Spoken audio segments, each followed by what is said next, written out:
Action. Hello folks, I'm PK the Soccer Guy. I'm back here to talk about World Cup 2018 that is taking place in Russia. Some definitions already done.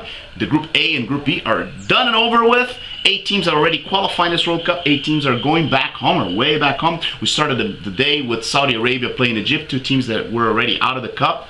We gotta say that Egypt has a better team. They had Mohamed Salah, who was probably the best player in this group in activity, but due to the fact that he was had suffered an injury on the shoulder, he did not present the soccer that was expected from him. The Saudis, like I said, probably the second worst team in this World Cup, came out to this match. Both teams already out of the competition.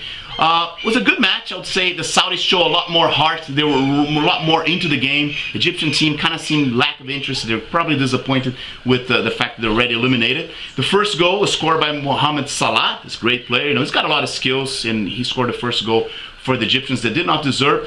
Trezeguet could actually score the second goal, had many opportunities. He played well in the first half. They could have put like the Egyptians ahead of the match by 2 goals. But then after, say, minute 30, the squad of Saudi Arabia start playing well, start playing better than Egypt, attacking more and putting the pressure against the Egyptian squad. They had 2 penalties. Al Moulawad missed the first penalty. Al Haddadi, the oldest goalie who has ever saved a penalty in the world, 45 years old, made a tremendous save for the Egyptians. But in the end, as the tradition of this World Cup, it always goes in the overtime. Al Faraj scored a goal with another penalty kick, putting the Saudis with a draw in the match. They came back to the second half, kind of a similar way. Egyptians with a better technique, better skills, but the Saudis with a lot more heart, and the victory was conquered with Al-Dassadi, this good player from Saudi Arabia, scoring the final goal, 2-1. They're going back with the victory, and Egypt, very disappointing matches, 0 points. This World Cup will go home like that. Uruguay and Russia made the other match.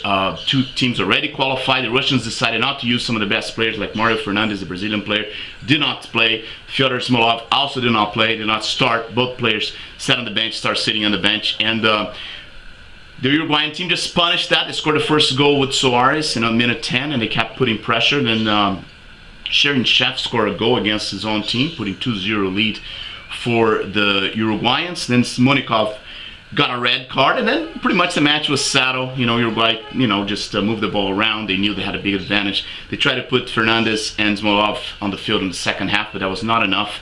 Cavani finished the match at the 90th minute. Actually, this World Cup has been characterized by goals in the overtime. You know, it's amazing. Cavani scored the last goal that gave the Uruguayans the victory in the first place, as we had predicted for the group. Said the Uruguay was going to qualify in the first place, Russia in the second place, and that's exactly what happened.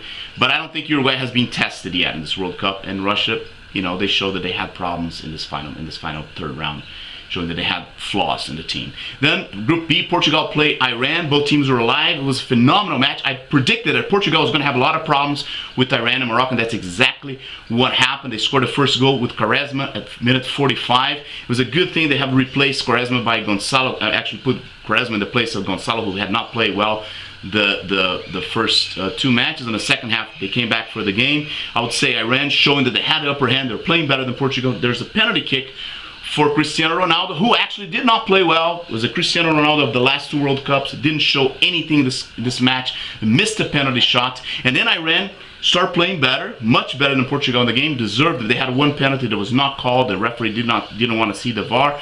And they kept putting pressure, and the minute 90, actually Cristiano Ronaldo also should have gotten a red card. He pushed the player away. The referee kind of got scared, choked, and gave him a yellow card. And then minute 93, as the tradition of this World Cup, Ansari Fad score from a penalty kick. This time the referee thought it was a penalty. The ball touched the hand of the Portuguese defender, and the match was tied. And Taremi missed a clear chance, clear opportunity that could put the Iranian team ahead of the match. But with that tie, Iran goes back home. Portugal survived. In the other match, Spain played against Morocco. And once again, the Spanish team disappointing. It's a team that has a lot of talent, moves the ball very well, but it's not able to create opportunities to score goals. Morocco actually scored the first goal. Boutaïb, this is a good team from Morocco. They had really bad luck on the previous 2 matches. They scored the first goal 14 minutes in a play that Iniesta made a big mistake where Ramos giving a bad pass, and Ramos kind of fell asleep, and then Boutaïb scored the first goal at minute 14. Iniesta went back, showing that the great player that he is.